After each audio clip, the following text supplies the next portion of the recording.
सभी छात्रों का आज के लेक्चर में स्वागत है। आज मैं कक्षा 11 कृषि वर्ग और विज्ञान वर्ग दोनों के लिए ऐसा टॉपिक लेकर आया हूँ जो बहुत इम्पॉर्टेंट है, बहुत अच्छा टॉपिक है। क्या टॉपिक आज लेके आए हैं? अवकेंद्र बल यानी सेंट्रीपिटल फोर्स क्या होता है। चैप्टर का नाम एक समान वृत्तीय गति। इसके पार्ट 1 और पार्ट 2 यानी कृषि वर्ग में हमने पार्ट 1 और पार्ट 2 दे दिए थे। आज पार्ट 3 है। पार्ट 3 अवकेंद्र बल दोनों के सिलेबस में है, चाहे वो कक्षा 11 कृषि वर्ग के बच्चे हों, एजी के हों या साइंस के हों, दोनों में ये है और बहुत अच्छा टॉपिक है अवकेंद्र बल। इससे पहले देखो हमने अवकेंद्र त्वरण पढ़ाया था, वैसा ही सेम अवकेंद्र बल होता है। क्या होता है अवकेंद्र बल? देखो समझ लो, आपको याद हो जाएगा तुरंत। ये हमने एक चित्र बना दिया, इस पर एक कण ये v वेग से, देखो यहाँ होगा तब दिशा इधर होगी, यहाँ होगा तब दिशा इधर होगी, यहाँ होगा तब दिशा इधर होगी। v वेग से गति कर रहा है एक कण और इस पर ये एक अवकेंद्र बल लगता है। इसका केंद्र क्या है? ये O। देखो ये F क्या परिभाषा बनी? परिभाषा ये बनी, वृत्तीय गति करते हुए पिंड पर एक बल कार्य करता है जिसकी दिशा वृत्त के केंद्र की ओर होती है। इस बल को अवकेंद्र बल कहते हैं। कितनी सरल परिभाषा है, इस चित्र से हमें याद हो रही है। यानी वृत्ताकार पथ पर कोई पिंड चल रहा है जिस पर एक बल लग रहा है, यानी जिस पर एक बल कार्य कर रहा है, जिसकी दिशा किधर है? वृत्त के केंद्र की ओर। देखो मैं लिख देता हूं परिभाषा तो आपको याद हो जाएगी। वृत्तीय गति करते हुए पिंड पर एक बल कार्य करता है, एक बल कार्य करता है जिसकी दिशा किधर होती है? देखो वृत्त के केंद्र की ओर, जिसकी दिशा वृत्त के केंद्र की ओर होती है।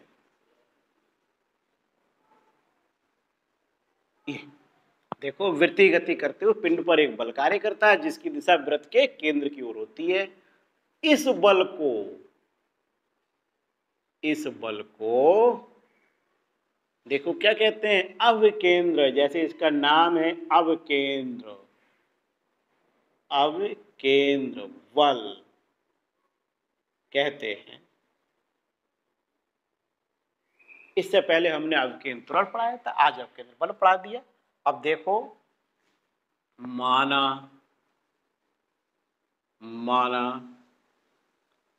पिंड का द्रव्यमान स्मॉल m, वृत्ताकार पथ की त्रिज्या, वृत्ताकार पथ की त्रिज्या स्मॉल r, और लिख दें पिंड का वेग b है।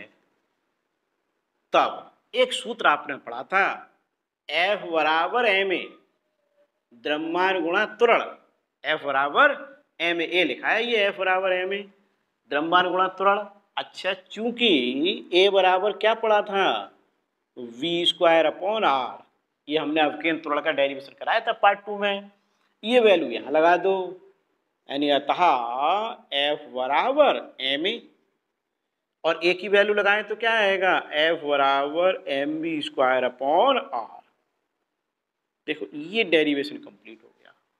F बराबर m B square upon r, यदि B बराबर आर ओमेगा, ये डेरिवेशन हमने कराया था रेखीय वेग और कोणीय वेग में, ये वैल्यू यहाँ लगा दो। तब देखो F बराबर एम आर ओमेगा स्क्वायर, ये F बराबर एम आर ओमेगा स्क्वायर, और कहीं ओमेगा के स्थान पर आवृत्ति दे रखी हो तो ओमेगा बराबर फिर 2 पाई यहाँ लगा देंगे। ये तो न्यूमेरिकल पर निर्भर करेगा क्या दे रखा है, लेकिन अगर कहीं अवकेंद्र बल लिखने को आए तो हम यहीं तक लिख देंगे पर्याप्त, और केवल परिभाषा है तो यहाँ लिख देंगे, बस हो गया। अब देखिए अवकेंद्र बल की परिभाषा हो गई, सूत्र हो गया। अब इसके उदाहरण देख लीजिए, उदाहरण बहुत इंपॉर्टेंट है। क्या उदाहरण होते हैं? उदाहरण यानी एग्जाम्पल। एग्जाम्पल क्या होते हैं?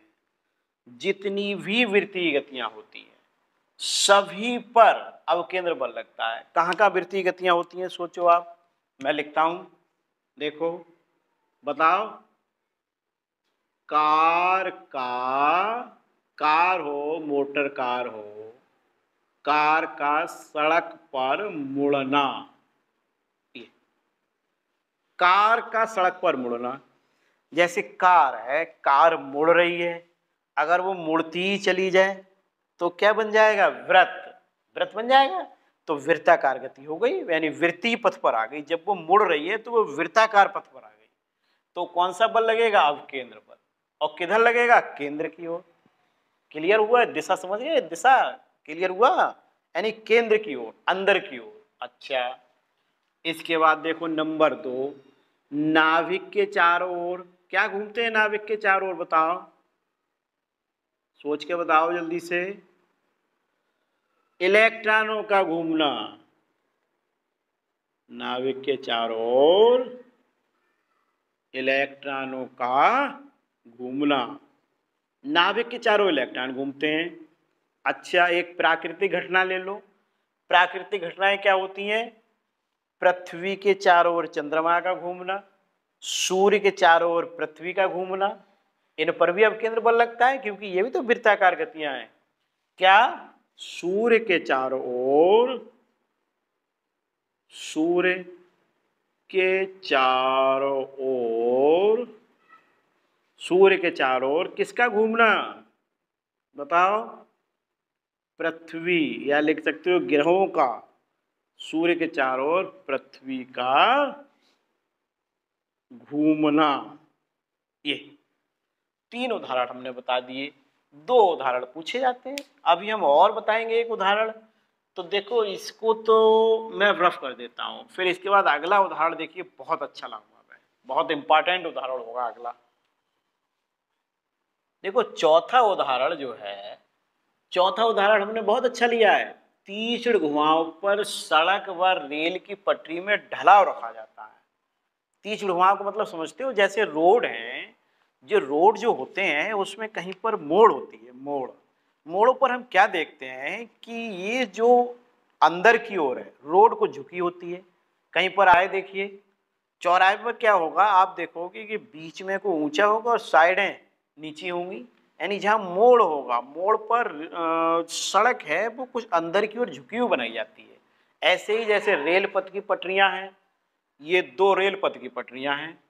इन पटरियों में क्या है, जब मोड़ आती है तो अंदर वाली पटरी बाहर वाली पटरी से कुछ नीची बिछाई जाती है। ऐसा क्यों किया जाता है? यानी बाहरी पटरी ऊंची क्यों बिछाई जाती है? ये है, यानी तीक्ष्ण घुमाव पर सड़क व रेल की पटरी में ढलाव रखा जाता है। क्यों रखा जाता है? तो आप इसका शॉर्टकट तो आंसर लिख सकते हैं, जो मैं अभी लिख दे रहा हूं यहां, अवकेंद्र बल प्राप्त करने के लिए। क्या लिख देंगे? अवकेंद्र बल प्राप्त करने के लिए। क्यों रखा जाता है ढलाव? अवकेंद्र बल प्राप्त करने के लिए। अब देखो मैं इसको एक सूत्र के द्वारा भी आपको बताऊंगा और पूरी डिटेल में बताऊंगा। क्या होता है, जैसे कहते हैं कि मोड़ों पर ढलाव क्यों देते हैं? इसलिए ढलाव दे देते हैं, इसका कारण ये है कि रेलगाड़ियां, ध्यान से समझ लीजिए आपको याद हो जाएगा, रेलगाड़ियां, मोटर गाड़ियां आकार में बड़ी होती हैं, इनको मुड़ने के लिए घर्षण बल से, यानी जो नीचे घर्षण बल लगता है उससे अवकेंद्र बल नहीं मिल पाता। तो अवकेंद्र बल मिलने के लिए, अगर अवकेंद्र बल नहीं मिल पाएगा तो क्या होगा, गाड़ियां जैसे सड़क गीली हो, बरसात हो गई हो या बहुत ज़्यादा चिकनी सड़क हो तो गाड़ियां मोड़ों पर फिसलने लगेंगी बाहर की ओर। इससे बचने के लिए रेल की पटरी हो या सड़क हो उसमें अंदर की ओर कुछ ढलाव दे देते हैं, तो उससे घर्षण से आवश्यक अवकेंद्र बल प्राप्त हो जाता है और गाड़ी आसानी से मुड़ जाती है। यानी निष्कर्ष क्या निकला, अवकेंद्र बल प्राप्त करने के लिए आप डिटेल में लिखना चाहें तो लिखेंगे तीन चुड़गुआओं पर सड़क व रेल की पटरी में ढलाव रखा जाता है। इसका कारण ये है कि रेलगाड़ियां व मोटर गाड़ियां आकार में बड़ी होती हैं, इनको मुड़ने के लिए घर्षण से आवश्यक अवकेंद्र बल नहीं मिल पाता। आवश्यक अवकेंद्र बल प्राप्त करने के लिए रोडों पर व रेल की पटरियों पर अंदर की ओर कुछ ढलाव दे देते हैं, बस इतना बहुत है। अब देखिए इसको मैं एक सूत्र के द्वारा भी समझाऊंगा।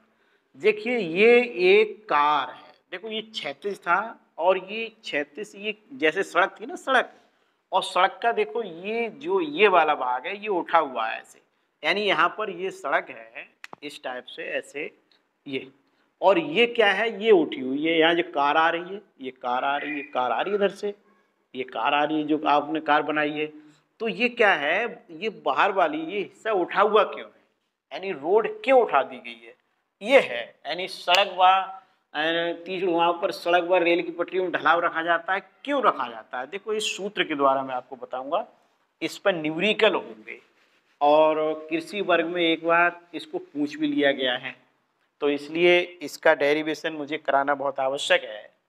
देखिए ये कार है और इसका भार mg ये नीचे की ओर कार्य कर रहा है और इस पे ये अवलंब प्रक्रिया R ऊर्ध्वाधर ऊपर की ओर लग रहा है और ये ऊर्ध्वाधर से कोण कितना बना रहा है, थीटा। ये देखो ये थीटा कोण बना रहा है। अच्छा ये जो R है, इस R के मैं अगर घटक करूं तो इधर को क्षैतिज घटक होगा R cos थीटा और इधर को R sin थीटा, ये होगा लंबवत घटक। अच्छा क्या है, लैंग्वेज लिख लो, माना माना एक कार मोड़ को, किसी मोड़ को पार कर रही है जिसका द्रव्यमान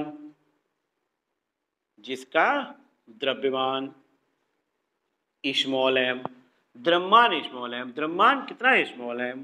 अच्छा वृत्ताकार पथ की त्रिज्या, वृत्ताकार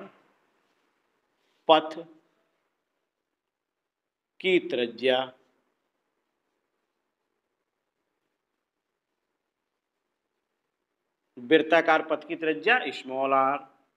अच्छा और लिख लो, कार का वेग v है, कार का वेग v है। अच्छा तब देखो कार पर दो बल कार्य करते हैं, कौन कौन से दो बल कार्य कर रहे हैं, देखो नंबर एक भार mg नीचे की ओर,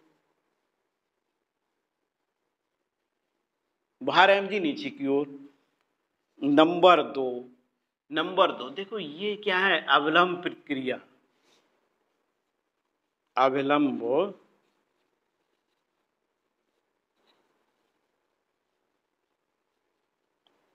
अवलंब प्रक्रिया R, देखो ऊर्ध्वाधर से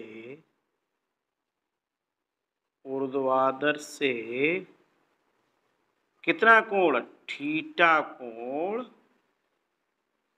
बनाते हुए किधर लग रहा है, ऊपर की ओर, ये ऊपर की ओर लग रहा है।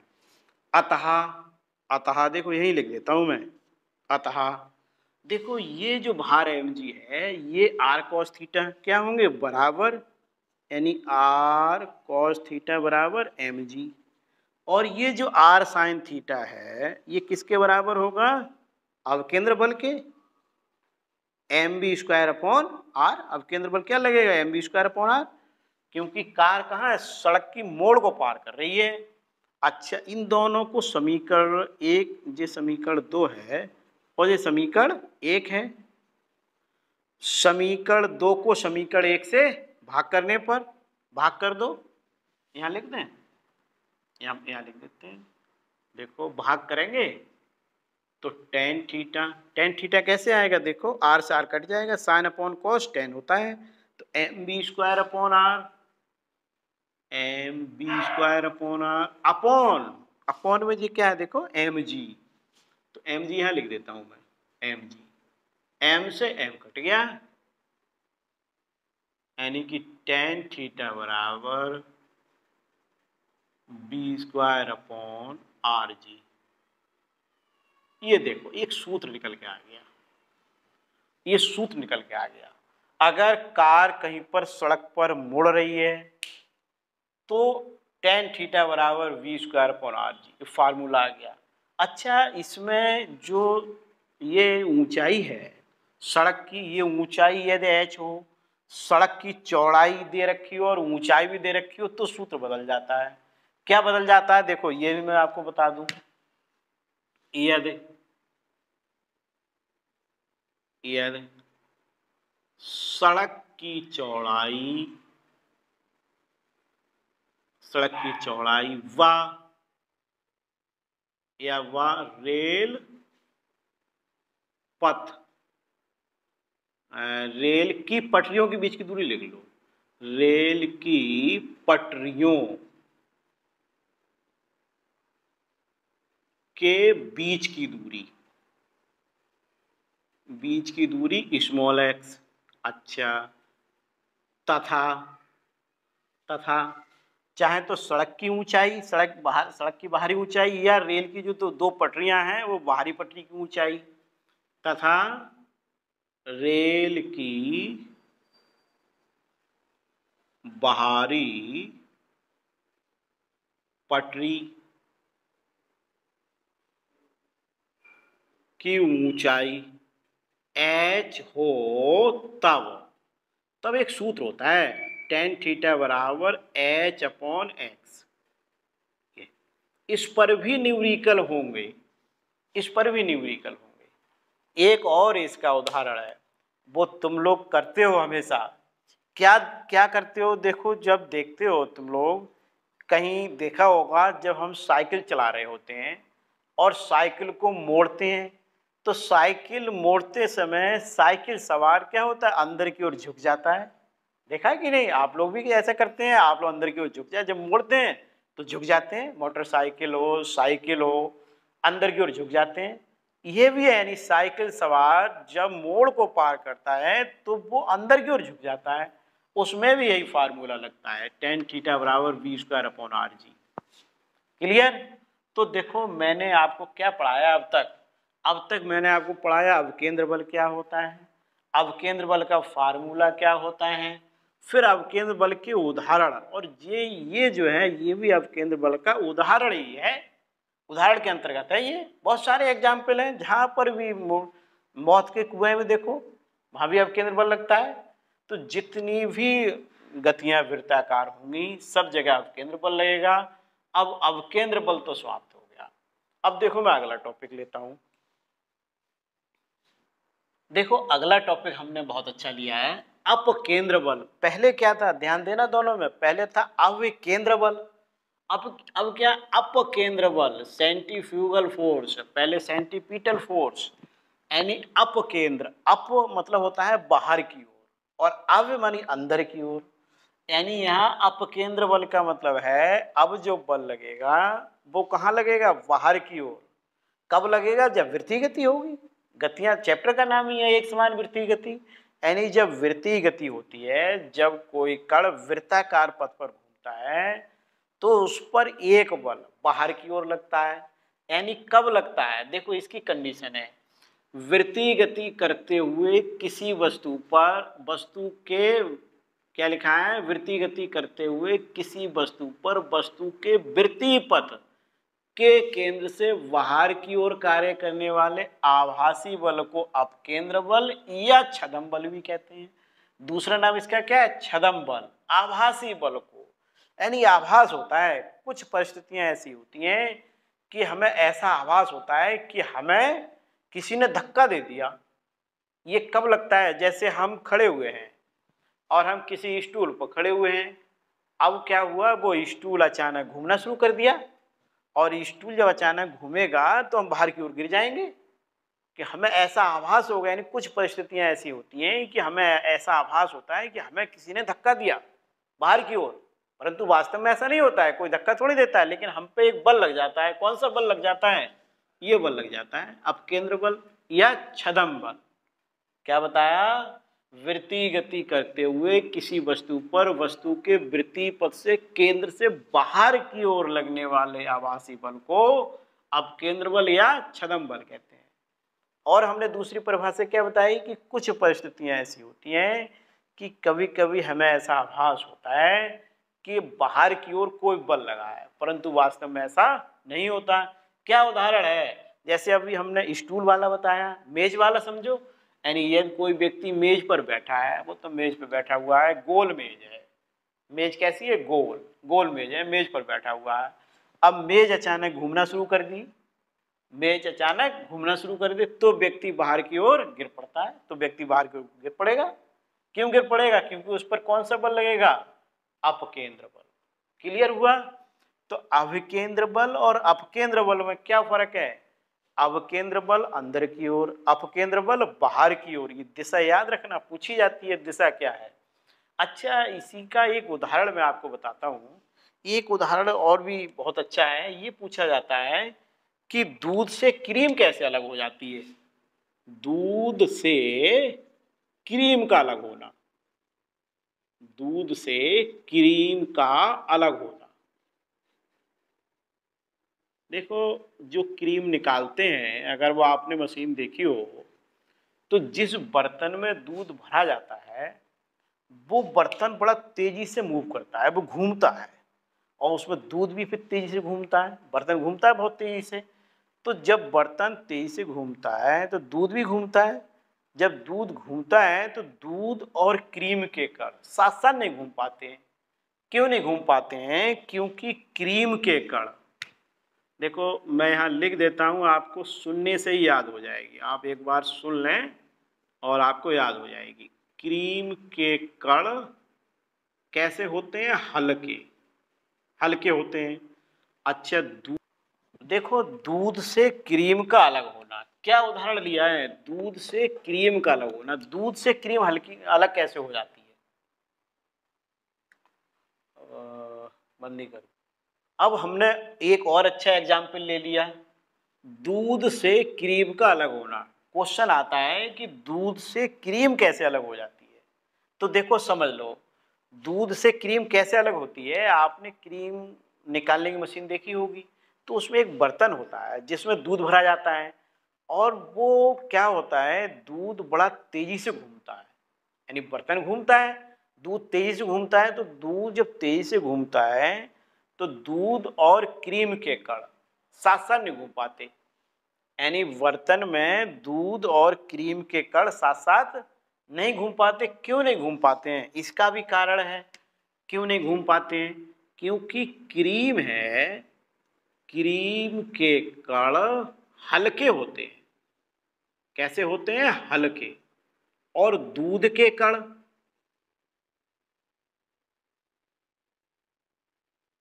दूध के कण भारी होते हैं। क्रीम के कण हल्के, दूध के कण भारी, इसलिए नहीं घूम पाते हैं। जैसे जब घूमना शुरू हुआ दूध, तो दूध और क्रीम के कण साथ साथ नहीं घूम पाएंगे, क्योंकि क्रीम के कण हल्के होने के कारण छोटी त्रिज्या का मार्ग अपनाते हैं, और क्रीम के कण हल्के होने के कारण छोटी त्रिज्या का मार्ग अपनाते हैं, दूध के कण भारी होने के कारण बड़ी त्रिज्या का मार्ग अपनाते हैं। तो ये बाहर की ओर को भागते हैं, और क्रीम के कण किधर को आते हैं, केंद्रीय भाग की ओर, यानी हल्के होने के कारण किधर आते हैं, केंद्रीय भाग की ओर, और ये किधर जाते हैं, बाहर की ओर। समझ पाए कि नहीं? यानी लिखेंगे दूध से क्रीम अलग हो जाती है, इसका कारण यह है कि क्रीम के कण हल्के होते हैं जो केंद्रीय भाग की ओर आ जाते हैं, दूध के कण भारी होते हैं जो बाहर की ओर चले जाते हैं। बस इसलिए साथ साथ नहीं घूम पाते और दूध से क्रीम अलग हो जाती है। हो गया। अच्छा, इसके बाद जैसे ऊर्ध्वाधर वृत्त में गति, एक बाल्टी है और बाल्टी में हमने 4-5 लीटर पानी ले लिया और इसको ऐसे करके घुमा रहे हैं, तेजी से ऊर्ध्वाधर वृत्त में घुमा रहे हैं, तो क्या होता है, आप देखते हो बाल्टी ऊपर पहुंच जाती है फिर भी पानी नीचे नहीं गिरता है। देखा है ना, ऐसे करके घुमा रहे हैं और बहुत तेजी से घुमा रहे हैं, और दूध हो या पानी हो नीचे नहीं गिरता। क्यों नहीं गिरता है? इसलिए नहीं गिरता है कि जैसे मान लो ये बाल्टी है, जैसे ये देखो मैं बाल्टी बना देता हूँ, ये बाल्टी है, ये बाल्टी है और इसमें ये दूध भरा हुआ है, ये दूध है या पानी है भरा हुआ है, आपने इसको घुमाया तेजी से, तो क्या है, गिरते क्यों नहीं है? क्योंकि इसका जो भार है mg जो नीचे की ओर लग रहा है, और एक जो लग रहा है अवकेंद्र बल, यानी अवकेंद्र नहीं अपकेंद्र बल बोल रहे हैं इसको हम, अपकेंद्र बल।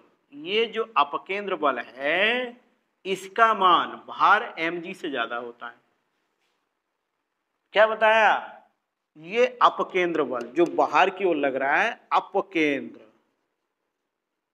अपकेंद्र बल का मान भार mg से अधिक होता है, इसलिए पानी गिरता नहीं। जब बाल्टी को ऊर्ध्वाधर वृत्त में घुमाते हैं तो पानी क्यों नहीं गिरता है? क्योंकि उसका भार अपकेंद्र बल से कम होता है, अपकेंद्र बल का मान ज्यादा होता है।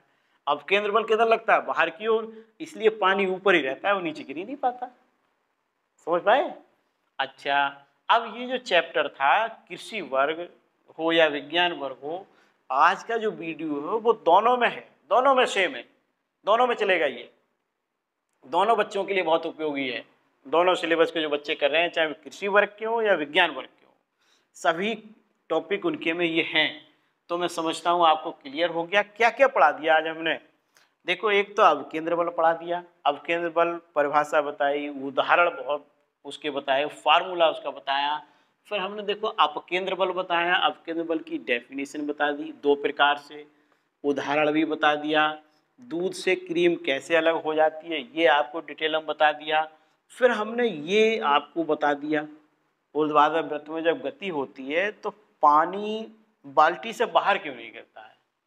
तो ये नॉलेज के लिए आप समझ गए कि अपकेंद्र बल का मान बाहर की ओर लगता है जो भार mg से अधिक होता है, इसलिए पानी गिरता ही नहीं है।